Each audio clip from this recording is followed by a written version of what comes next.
I am pleased to be discussing with you all today the topic of soot-free buses and their deployment in the bus rapid transit systems. The ICCT has been involved in the work of soot-free urban bus fleets for the past 2 years as part of a project implemented jointly by UN Environment and other partners, including the Centro Mario Molina Chile and the C40 Cities group, under the sponsorship of the Climate and Clean Air Coalition. We have come across through our work a number of opportunities to engage directly on the issue in bus rapid transit applications. And today what I wanted to do was discuss just the overall context for this work on soot-free urban bus fleets and provide to those of you who are involved in work directly on BRT systems just a sense of the kinds of results that we've had, the kinds of objectives we've been seeking, and the ways in which you might be able to carry forward the topic of soot-free within BRT systems, and especially where BRT projects you're involved in are undertaking new procurements. So I wanted to focus on technology, on finance, on availability, and on climate impacts and benefits. So those are all the topics that I'm going to cover today. There's been an impressive growth in the scale of bus rapid transit globally. Just one data point that I came across was this map produced by folks at Embark with IEA and others, illustrating how in the most recent year there were something like 32 million passengers per day globally riding on bus rapid transit systems in 165 cities, and the predominant sort of volume of those BRT systems is in places like China and Brazil, but as you can see, BRT systems are really all over the world. So when we in our work are thinking about how to clean up bus systems, regardless of whether they're BRT or feeder systems, it's impressive to see this sheer scale and penetration of BRT around the world. I wanted to just share a little anecdote based on some work that we've done in Jakarta. A team traveled with me and to Jakarta, one of the oldest and largest bus rapid transit systems in place today, to advise and support on this question of how to clean up their bus fleet, and especially as they expand with plans to double growth quite rapidly over the coming years. You know, Jakarta is a city that is suffering high and increasingly higher levels of pollution. The Jakarta fleet is using gas, which is quite a clean burning fuel. In fact, one that we consider to be soot-free, but with the potential and actually the reality that they are shifting some of those same buses to diesel, a diesel Euro 3. Nonetheless, in a place like Jakarta, where diesel fuel can have upwards of 3,500 parts per million sulfur, according to national laws, Jakarta has procured Euro 6 engines beginning in August of 2015, taking the final deliveries in May of 2016. So they are an example of Euro 6 being the soot-free option that they are procuring. Now, this is a gas Euro 6 still, so this is not a diesel Euro 6. But in fact, a gas Euro 6 is really minimal incremental cost compared to, let's say, a gas Euro 5 or even an older technology gas engine. The fact is that in a place like Jakarta with really an excellent Jakarta bus rapid transit system and fairly poor quality diesel fuel, that we can see clean, modern bus technology, and it works. And so I wanted to kind of start with that example and perhaps that inspiration as well to those of you who may be in places where you think it's simply not not possible. One of the things that motivates us in all of this work, obviously, is air pollution. And some of you may have followed the latest headlines coming out of the journal Lancet, which formed what they referred to as their Commission on Pollution and Health, and issued a report finding that, if you were looking at the headlines, pollution is killing more people than war and violence.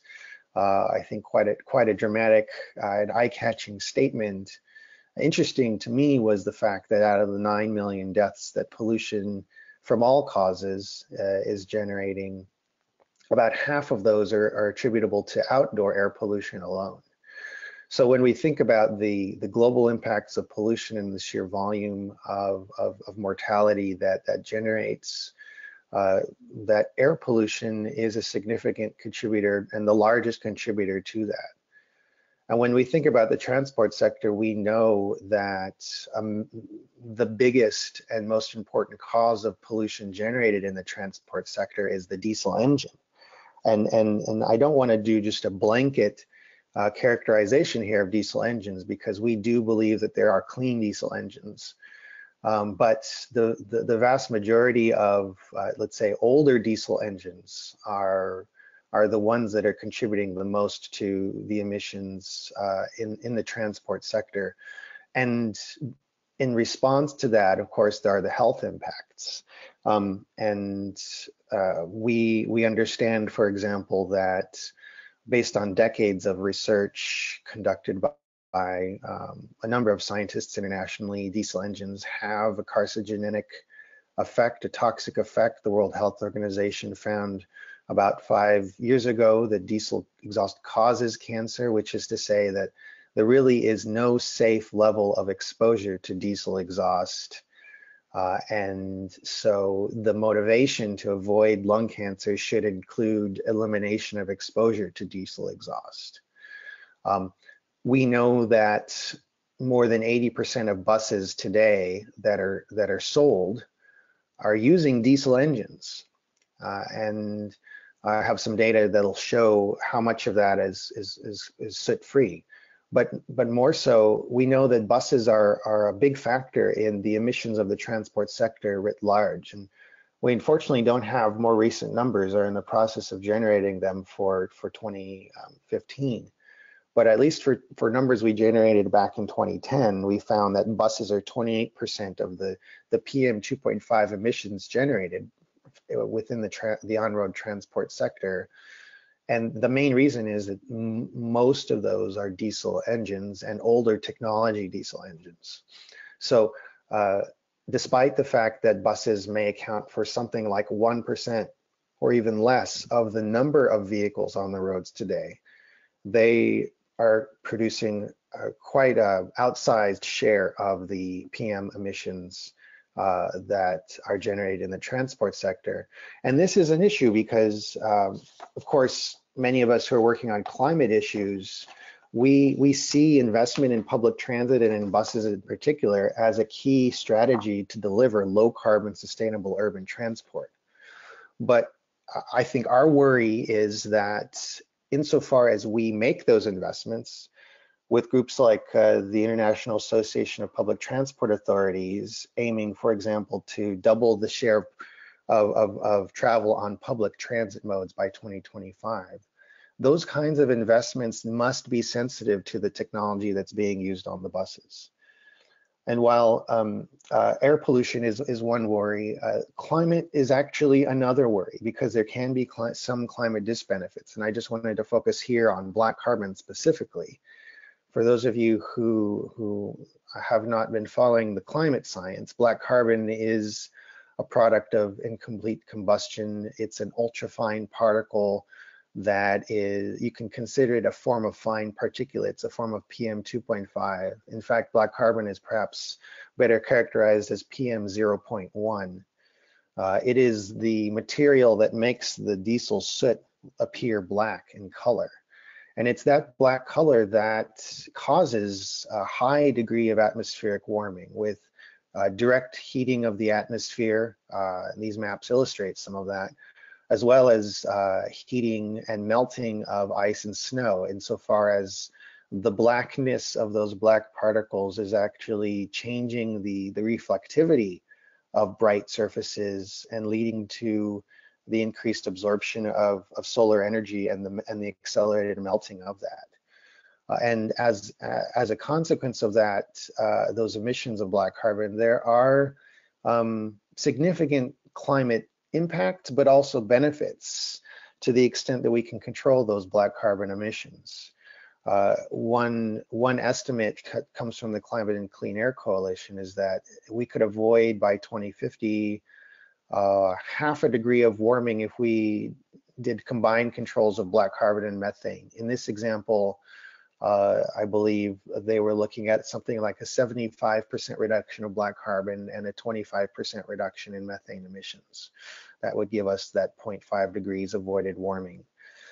And these are incredibly important reductions because we have a global target now of 2 degrees. Some might even say it's 1.5 degrees now, because that's also been inscribed in the latest COP Accords from Paris.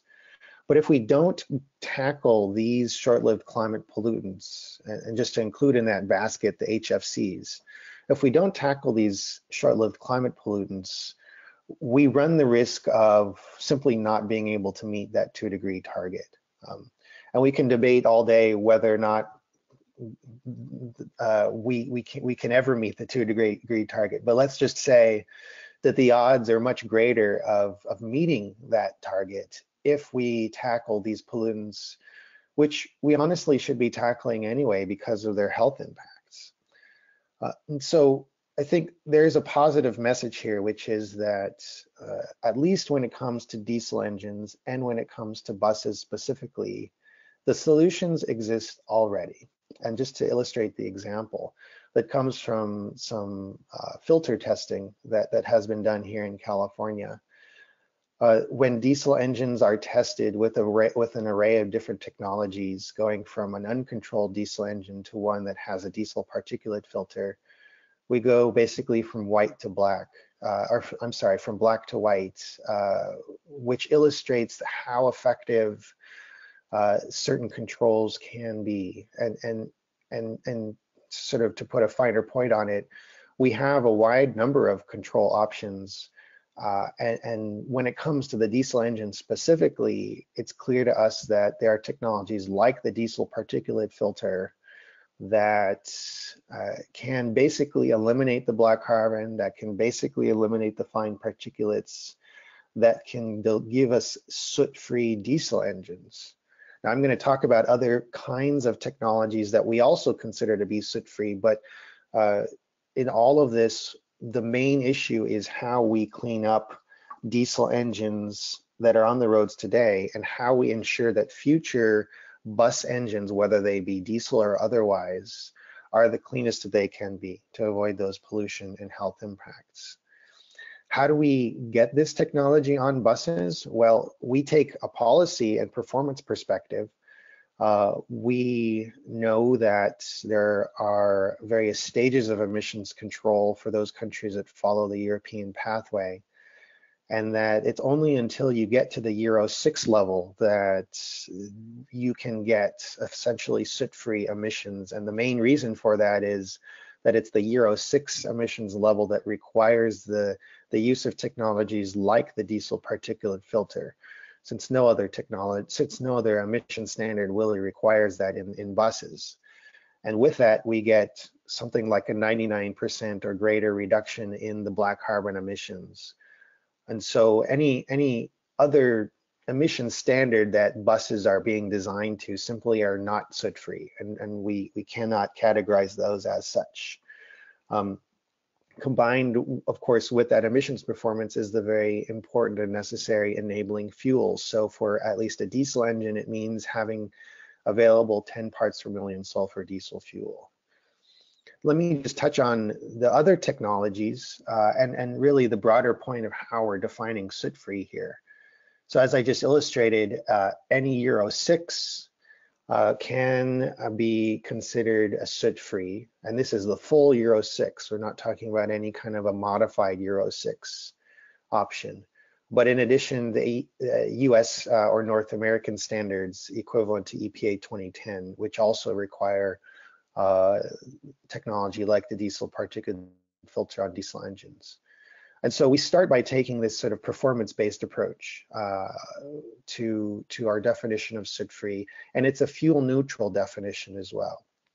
But those aren't the only ways we can see soot-free engines deployed. I think just to kind of focus on specific engine types here, really any diesel engine that has a filter on it where the cleanest, lowest sulfur fuel is available is soot-free.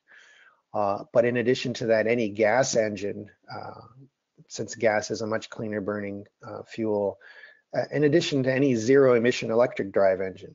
And we've seen and are continue to see increased interest in zero emission electric drive, not just because of its air quality benefits, but also because of its climate benefits. So these are the ways in which we're defining soot-free. As I mentioned, the vast majority of buses sold today are diesel powered. Taking into account the definition of soot-free and based on numbers we have from 2014, we find that really only about 20% or 1/5 of all new buses sold today can be considered soot-free. Now there's a number of regions through which we don't have data, but those are regions that either don't have vehicle emission standards or where we know the emission standards are not equal to Euro 6. So basically, we're comfortable saying that about 20% are soot-free and the rest are not. There are regions, including India and China, as well as others that are either in the process of adopting or have already adopted standards that will require soot-free emissions from the entire fleet as soon as 2020. There are buses, obviously, in places like India that are already soot-free because they're using gas. And the same is true in other parts of the world. So we have a challenge here if we are to really see the accelerated deployment of soot-free engines. And again, insofar as there are deployments of bus rapid transit systems, either new projects or expansions, we see those as really important opportunities to invest in the kinds of infrastructure and the vehicles that establish the entry point for the broader uptake of soot-free engines within those cities and within those countries as a whole. Let me just move on to talk about the Soot-free buses project and the activities and get into some of the research. We in this project and have been focusing ourselves over the last 2 years on 20 specific megacities that were identified because of their size, their air pollution level, their geographic location, and the fact that they, at the time of the start of this project, were all in countries that did not require national soot-free emissions performance. Over the last 2 years, we have seen progress in a couple of cities, Santiago, Mexico City, Istanbul specifically, where either through voluntary actions or national or local requirements, all new buses will meet soot-free emissions performance. So we're pleased to see that engagement sort of on the policy side. But in many other cities where we have visited or where we have had conversations and even seen some policy development, there is real, I think, effort underway to make a shift. And a number of these cities have bus rapid transit systems already in them. And so we see opportunities clearly in these cities to dig deeper into sort of the status of those BRT systems and the opportunity to transition to soot-free engines. While our main focus of our project was to go to these cities and to secure commitments to shift to soot-free bus procurement, it isn't enough, we realized, to just focus on the demand side, which is to say the city sending a public signal that they want soot-free buses and will buy only soot-free buses. We needed as well to focus on the supply side, and that meant working with the manufacturers directly. So in Paris, just about a few weeks ago, really, in late September, we launched what we call the Global Industry Partnership on Soot-free Clean Bus Fleets. We, the ICT, along with the Climate and Clean Air Coalition and our project partners, UN Environment, C40 Cities, and Centro Mario Molina, Chile, joined with 4 bus and engine manufacturers who have a global market presence. Those were Scania, Volvo Buses, Cummins, and BYD, all of whom manufacture soot-free bus technology around the world and sell it around the world. We asked them to make some specific commitments, and you can find even the signed commitment statements from each manufacturer on the CCAC website. The first commitment was to make their soot-free engine technology available in all of the 20 targeted cities I mentioned. That technology is available no later than 2018, where the fuel is available to support them. And I think this is probably most relevant to diesels, but it also is relevant to the question of gas and electric as well.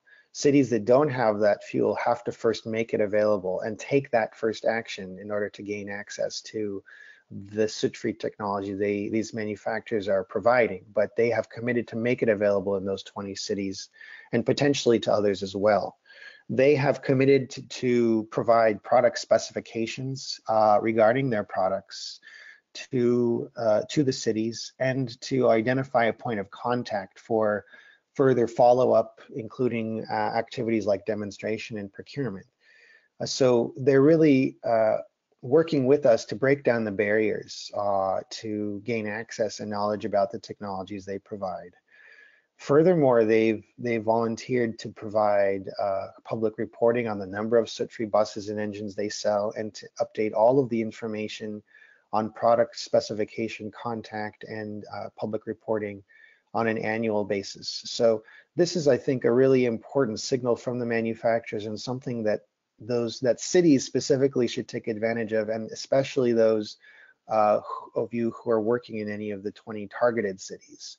And for those of you who may be working outside of the 20 targeted cities, I think there's certainly opportunity for follow-up with the manufacturers to understand what more they could make available, which is to say what other cities they could be targeting.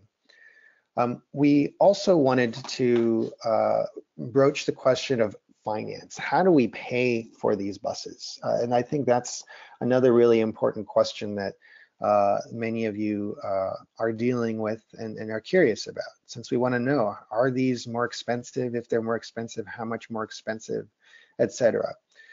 So let me just sort of introduce a few things here, beginning with this idea of total cost of ownership. As you know, when you buy a bus, it's not a one-time transaction. There's basically a cost to owning that bus over its full useful life. This is an example taken from real data in Sao Paulo. We have that purchase cost in the first year of operation, but throughout the life of the vehicle, we have many other operational costs as well, the most significant of which is fuel. And in fact, when we add up all of the costs over the life of this vehicle, we find that it's the fuel price that is the most important purchase element. So if one is looking to buy new buses and not paying attention to the energy performance or the fuel savings of the new technology, then it's being just ignorant of the total cost and investment that's required in that technology. And so to just sort of add to that point, I think it often is the case that we pay maybe too much attention to the purchase price and not enough attention to the total cost of owning a bus. What we wanted to do was understand how the total cost of ownership perspective changes our perspective on new technology cost. This is an example of some data that we generated, again, for Sao Paulo. On the left-hand panel, you have a couple of different bus technologies, beginning with Euro 4 as sort of the base comparison technology, Euro 4 diesel, compared against what we consider to be soot-free, so Euro 6 diesel, Euro 6 hybrid, Euro 6 gas, and battery electric.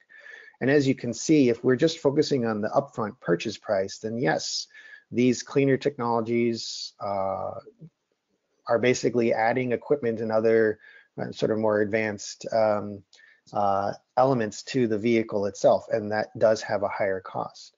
But if we looked at the total cost of ownership, in fact, it's the mirror image, that the Euro 4 diesel is the most expensive to own over its lifetime, compared with a Euro 6 diesel, for example, that may have better fuel efficiency because it's a kind of newer generation technology. It's including more advanced controls. Euro 6 hybrid, which obviously has things like regenerative braking and others, including battery electric. And so I think it is a mistake to only focus on the incremental upfront purchase price of the bus and not on the total cost of ownership of the vehicle. We took this kind of approach in looking at, well, what is the total cost of shifting the 20 cities to soot-free technologies? So in this matrix, we illustrate what we understand to be the current baseline technology in each of those 20 targeted cities I mentioned earlier, and what the availability is of soot-free technology in those cities based on the current fuel that we know is there. In almost all cities, there were more than one soot-free technology already available. Battery electric was something that we consider to be available everywhere because every city has electricity. So we ran the numbers and we came up with the following conclusions. Number one, that if all of those 20 cities were to shift to the least cost soot-free technology, so not picking any single technology, but just focusing on what we thought would be the least cost soot-free in each of those cities, that in fact there would be 14 billion in total in lower net outlays from the purchase of those cleaner, more efficient buses. So that's to say there is no incremental cost based on these numbers. There's this incremental savings. And if we were to add to that the monetized value of the avoided pollutants, black carbon and CO2, that actually the savings are triple. So I think there's sort of a mistaken perspective that cleaner technology means higher cost.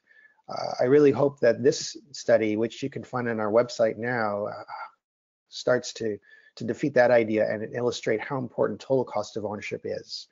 Now, to be clear, in 17 out of the 20 cities, there were lower net outlays, so lower cost of operations.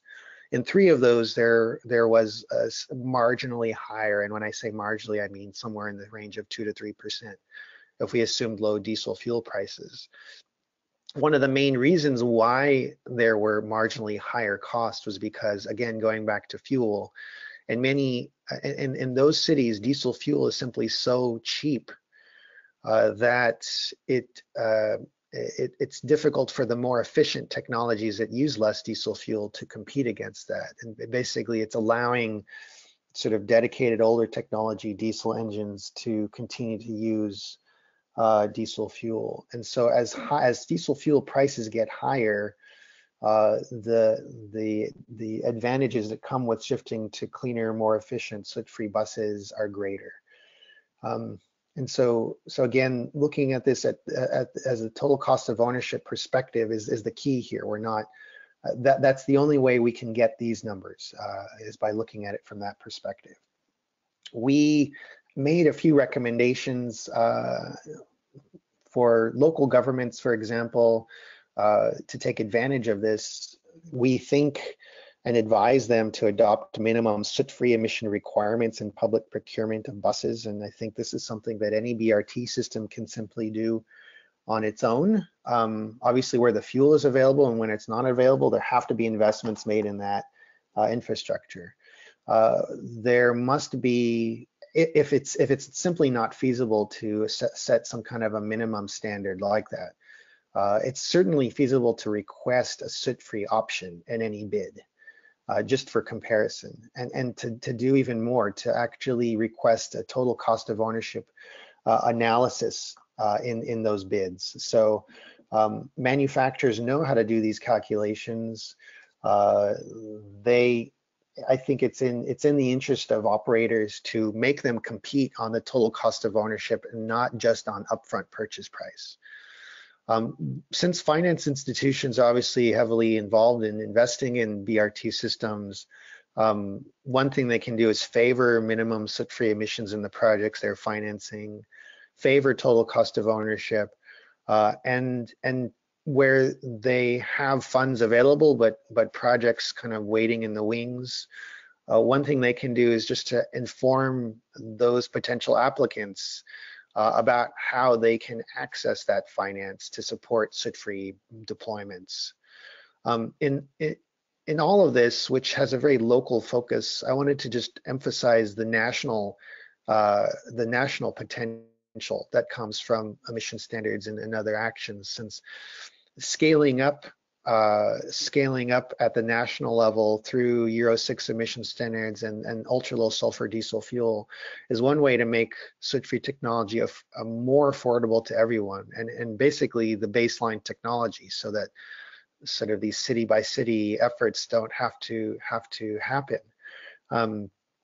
But adding to that, actions like fuel consumption standards, CO2 emission standards, so that total cost of ownership is lower, and investing in things like low carbon fuel and infrastructure allows for the greatest climate benefits. I wanted to just end on this topic of zero emission bus, because I know for many who are looking at any kind of bus system, and perhaps bus rapid transit as well, that many think, okay, why don't we just move directly to zero emission buses? And some of our own work has shown that yes, zero emission buses in the form of a dedicated electric drive have some pretty significant benefits when you compare against the alternative technologies. In this instance, gas, diesel, and diesel hybrid. The energy consumption of battery electrics across the range of drive cycles is simply much better. And that's one of the key advantages, not just the fact that they're producing zero pollution, but they're producing very low levels of carbon dioxide. But because these are electric buses, we obviously have to think about, well, what's the carbon that's emitted from the generation of the electricity? And one of the things that I worry the most about is battery electric buses that are being powered by diesel generators, especially in places that have diesel generators as kind of a fill-in power supply where the electric grid is not very reliable. So what we wanted to do was just take a look at what it would mean for the cities, the 20 targeted cities that I mentioned earlier, to actually shift to soot-free technologies, and what would be the least carbon intensive option among the range, including zero emission dedicated electric, but also the gas and diesel.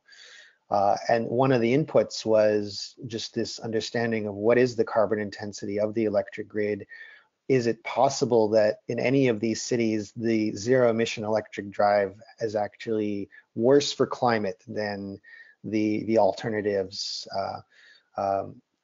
And this is an example of the kind of data we used, and did find that in places like South Africa, something like 90% or greater of the electric grid is powered by coal. So that was one part of the world where we were thinking, well, maybe zero emission electric isn't the solution. So the results are here illustrated in this next slide. The way to read this slide is anything in yellow is zero emission, and the numbers indicate the GHG life cycle emissions in each of the 20 cities. Interspersed in that is the sort of the alternatives, whether they be fossil diesel or CNG or biofuels, either liquid biofuels or gas biofuels, and all of these cities are ranked. So at the very bottom, you have a city like Addis, where basically it's all hydroelectric, and so having a zero emission dedicated electric bus there would deliver buses that have the best environmental performance of any other city that we're working in. At the very top, you have biodiesel palm oil, which is to say, if any of these cities were using biodiesel palm oil in their bus rapid transit fleets, those buses would be the worst environmental performers, even worse than a fossil diesel Euro 6. So that's how you, so then going down the list, you're able to see sort of where, for any particular city, what is a better technology and what is a worse technology. And in essence, what we found was that for bus rapid transit systems operating at what we refer to as medium speed urban driving conditions, that we didn't find any city where a fossil diesel or a fossil gas engine made sense. We did see cities where a biodiesel using 100% animal fats, for example, made a lot of sense, or biogas engine using landfill digester gas made sense in a number of cities. And so that's the way to think about how what the further opportunities are for combustion engines, whether they be diesel or gas, that they have to basically move away from fossil sources if they are to be in any way competitive with zero emission electric drive. But in the vast majority of cities, dedicated electric drive is a very good zero emission, low carbon solution that I think deserves consideration. So I'm going to wrap up here and just conclude with my last slide, giving some links.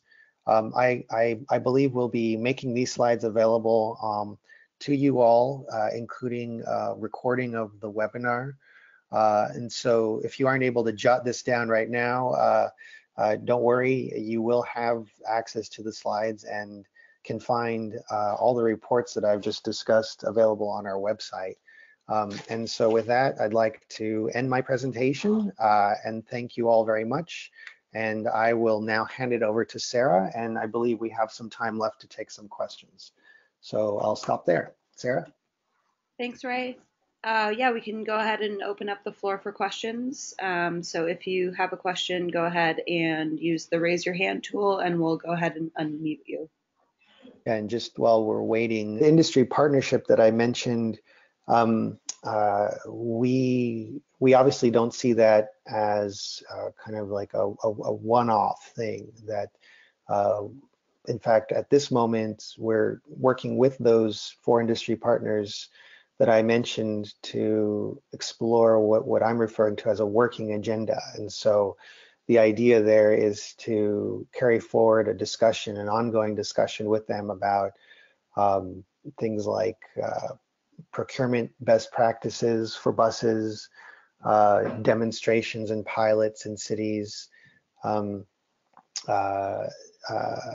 things like financing of buses. You know, many of these industry partners have their own financing arm, and so they are already in a position to do direct financing themselves, independent of any other financing sources that may be available in cities, and a number of other topics, fuel quality, etc.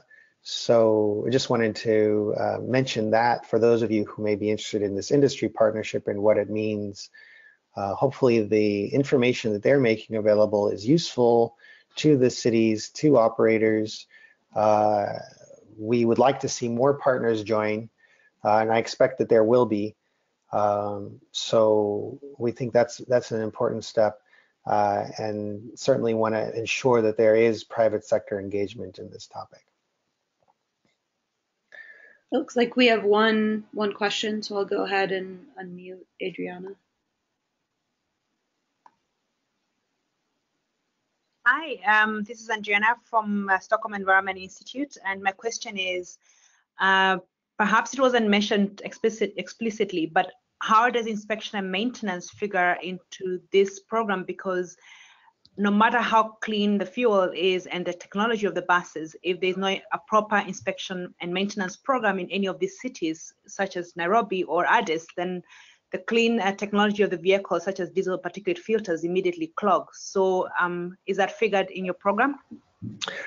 Right, so just a few thoughts about inspection and maintenance. So first, to focus on the maintenance side, right? With any bus, there is a standard maintenance procedure, whatever the technology is. And one of the biggest obstacles to clean transport, sort of writ large, is maintenance, the failure to properly maintain the vehicle, which in many instances is due to the lack of resources, but also due to the lack of training. When we're talking about these soot-free technologies, and some of them require more maintenance than others, I would say that probably the gas engine, at least the emission control systems, require, I think, perhaps zero maintenance, whereas with the diesel Euro 6, that there is filter cleaning, for example. If the onboard diagnostic sensor lights up, that indicates a need for inspection. So I guess the first point is that there is the expectation that any fleet operator is undertaking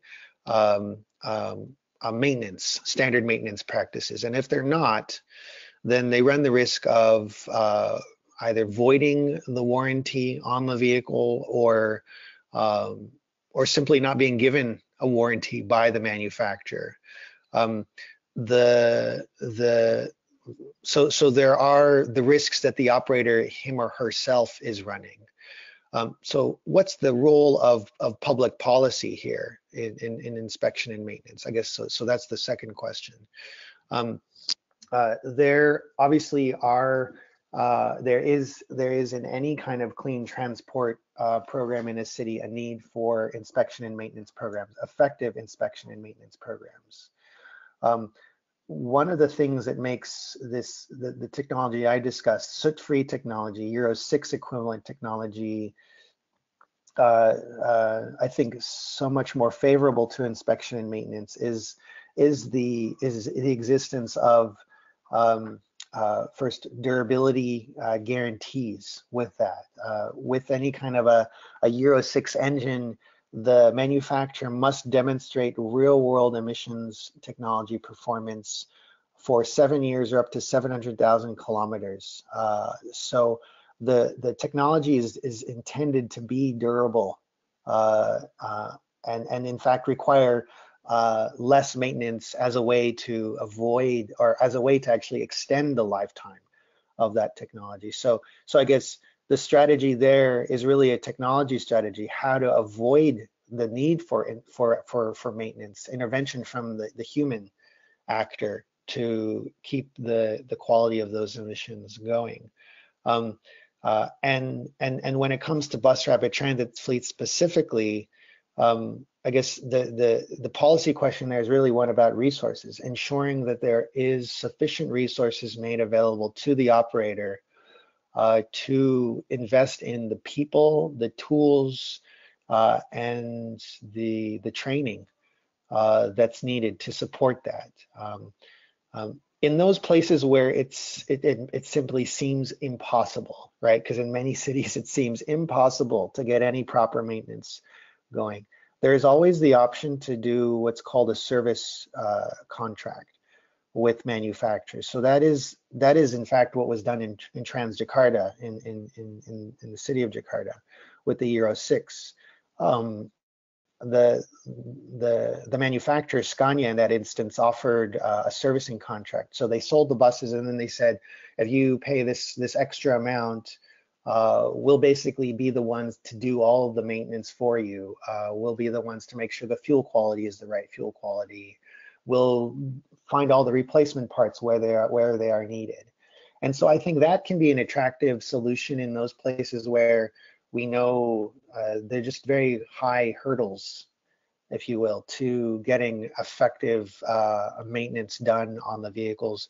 And that can also be, I think, a valuable initial investment to develop local training as well, to ensure that the people that Scania is using are local people who are going through a Scania training program in that instance. So so I agree that there are these important, I think, questions and concerns about proper inspection and maintenance, but that's true for any vehicle, whether it be soot-free or not. And I think that it's really a question of resources and finding the right tools and strategies to ensure we're getting effective inspection and maintenance. and then utilizing, I think, the advantages that come from the newer technology where there's simply less maintenance required as that solution.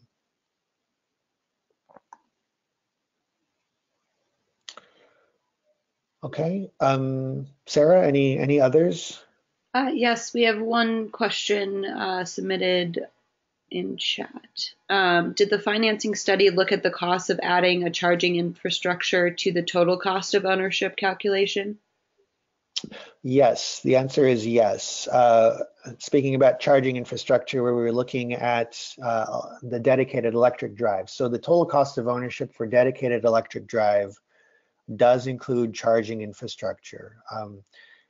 We did not assume infrastructure investment for diesel or gas. And the reason for that is we were tailoring least cost soot-free technology in the cities to the infrastructure that we know is already available in those cities. So we basically were assuming that in any of those cities where we were looking at diesel or gas, we were using the existing infrastructure, so long as the fuel was available. So again, so actually that led to a lot more applications of gas than diesel, at least in those places where we didn't see the ultra low sulfur diesel fuel. So even with the charging infrastructure included there, I think the battery electrics, which were the sort of the electric drive technology we focused on, in addition to hybrids, but the battery electrics still looked pretty good. All right, we have one additional question.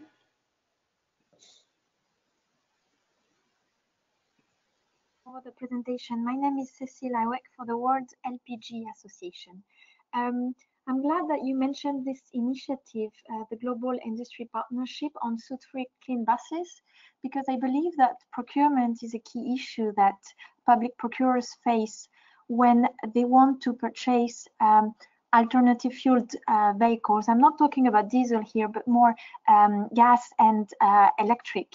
Gas, yeah, CNG and also LPG or propane, as you didn't mention it, but it's also soot-free. I was wondering if, as part of your project, you also can facilitate the pooling of resources from cities, for example, to make sure that they find suitable alternative fueled buses, and they find manufacturers that are willing to sell them to them at a reasonable price. Because what I hear is sometimes it's hard for those cities to find manufacturers to respond to those procurement calls. Good. I think an excellent point. I've had manufacturers tell me, we'll sell any city soot-free technology if they can order 1,000 buses at a time. When we go to places like Mexico City, where Metrobus, the BRT operator, is buying something like 30 to 80 buses a year, obviously there's a scale issue, and I think your point is well taken. We have looked at models for joint procurement. There's an example of that done in Europe around fuel cell buses that seems to be going fairly well. That's getting manufacturers to invest in scaling up their production of those. We've also been aware of a different approach, which is having, for example, a national entity, maybe Ministry of Transport, Ministry of Environment, buying some large number of buses and then basically distributing those or allocating those to cities. So that's another approach that can be taken. There's a third approach. So one thing that cities themselves can do on their own is to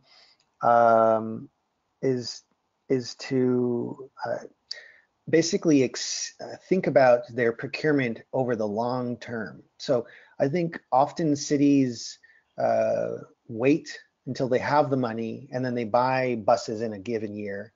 and then they wait for the next tranche of money and they buy buses in another given year. And that it's sort of a very halting effort in this way.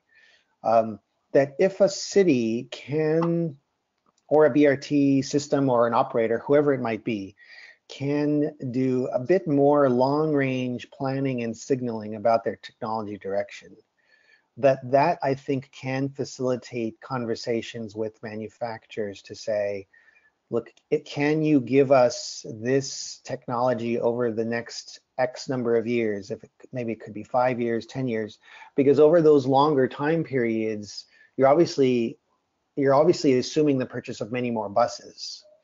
And so I think it is possible, and this is something we'd also like to take to the manufacturers. I think it is possible to have those kinds of conversations and say, can you give us a certain price per bus if we commit to a certain bus technology or even bus model over a certain number of years, or at least have the option, right? And so in the case of the option, if a city or an operator decides, yeah, we committed a few years ago to have this same technology, but we want something different, well, then they lose the option. But I think it is feasible at the start to sort of request the option, somehow negotiate that price.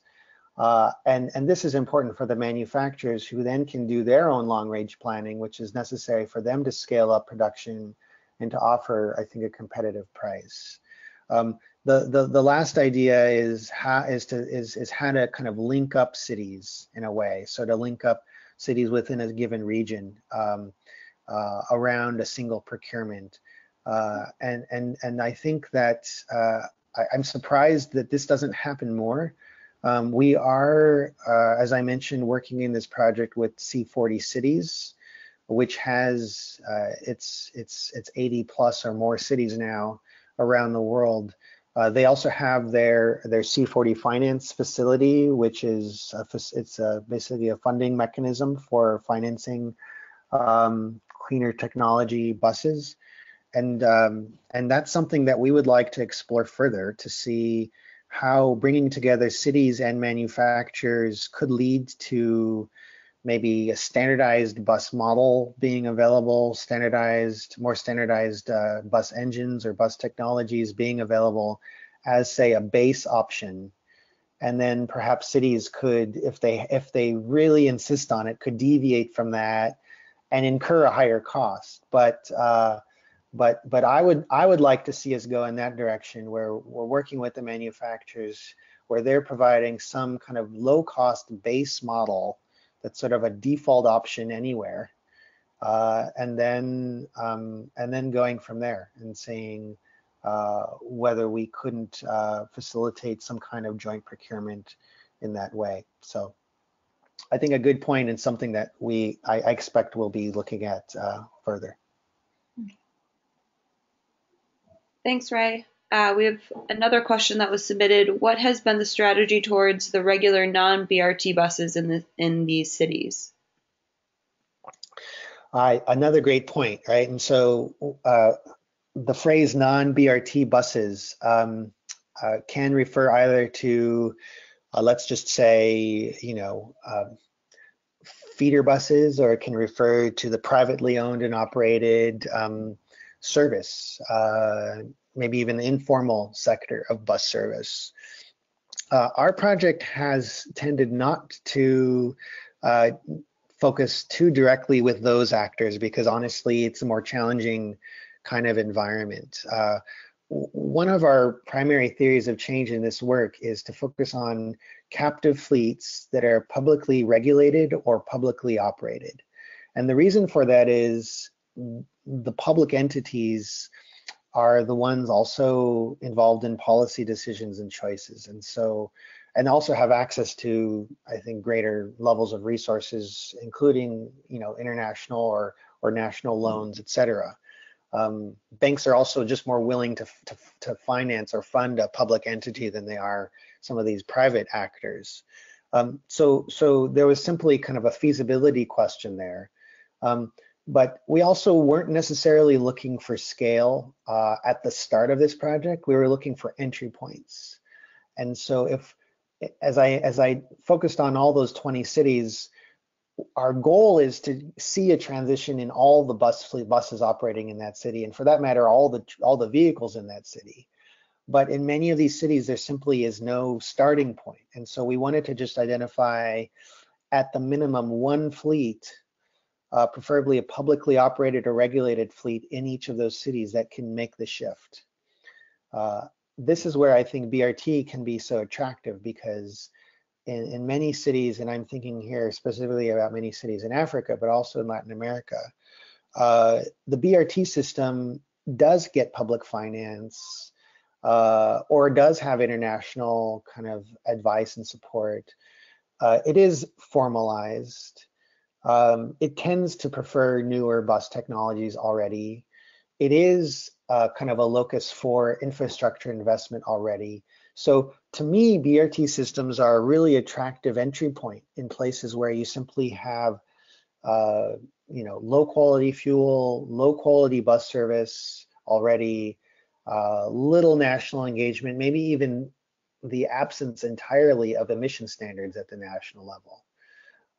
So if we can capture the opportunities, I think, presented by these BRT systems, and sort of even go system by system and think, what is the next procurement decision?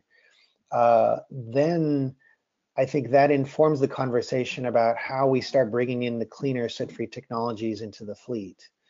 And if we, I think, can make progress with those entry points, then that becomes the foundation for broader change that then can bleed into, if you will, or expand into the informal sector, the feeder buses, et cetera. But we have to start somewhere. And that's why I think it's so valuable to think about BRT systems as these entry points. So we do want to eventually get to all the buses, but in our project, we did try to focus on one fleet, preferably the largest fleet, but again, a publicly operated or publicly financed fleet, where we could engage directly with the local government.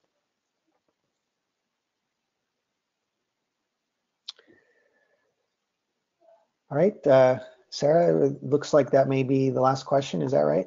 Yep, that's the last question I'm seeing. Okay, great. Why don't I just say thank you to everyone, and it's been a pleasure sharing this work with you. Sarah, can you give any details on the availability of the recording or the slides, if you know any of those at this point? Yes, I'll add the slides to the page after I get off the webinar, and then I hope to have the recording up on the event page by the end of the week. So the slides will be on the event page, is that right? Correct. Okay, great. All of you are able to see my email address there. If you have any follow-up questions, please feel free to send me an email to that address. Otherwise, thank you very much for attending. And thank you, Sarah.